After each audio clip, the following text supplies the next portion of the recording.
أنا بهمني إنه أكون عم بشتري شهادة ماستر. يعني أنا دارسة صحافة، أنا بدي ماستر وبدي أعملها دكتوراه لأن بدي أعلم بالجامعة.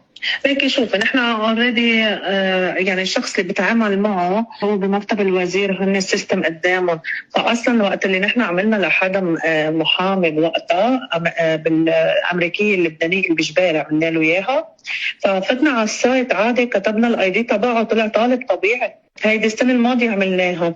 يعني عرفتي كيف؟ وانا اوريدي اخذت الدكتوراه بهذه الطريقه، يعني انا ما درست الدكتوراه، اشتريتها صراحه. اذا ماستر مع دكتوراه بتاخذيهم بنفس الوقت ارخص لك ما انك بعد سنتين ترجعي تاخذي الدكتوراه. ايه بيعطيك الاثنين مع بعضهم، بس اكيد التواريخ مختلفين. أنا إذا بدي أروح اليوم على الجامعة بدي آخد مثلا ورقة من عندهم. ما هو عم يعطيكي اياها مصدقه داخليه خارجيه، وعم يعطيكي 3 كوبي لبعدين اذا احتجتيهم. ترضي أنا مثلا دفعت هول المصريات وما إجت الشهادة بتقولي لي بتاعي طالينة. لا انا مسؤوله عن هذا الموضوع، رجعي لي لإلي فيه. البزنس تقريبا شو أسعارهم؟ يعني عندك ببلشوا من 5000 كيلو على حسب اذا ليسانس اذا ماستر. هي اللبنانيه بتبلش عندك من ال 5000، الامريكيه بتزيد عليها $800.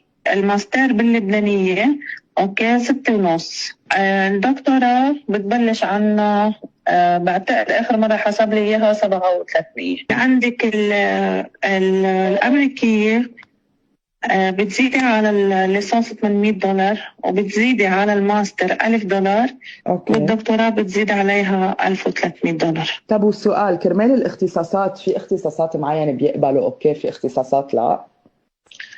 أكيد، لكن كل شيء طب ما بيعملوا.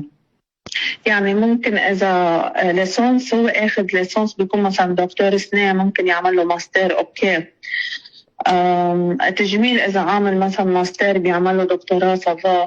طيب وهندسة مثلا وهيك بيعطي؟ إيه إذا أخذ ليسانس كمان. الهندسة أكيد أغلى بكتير والطب إيه؟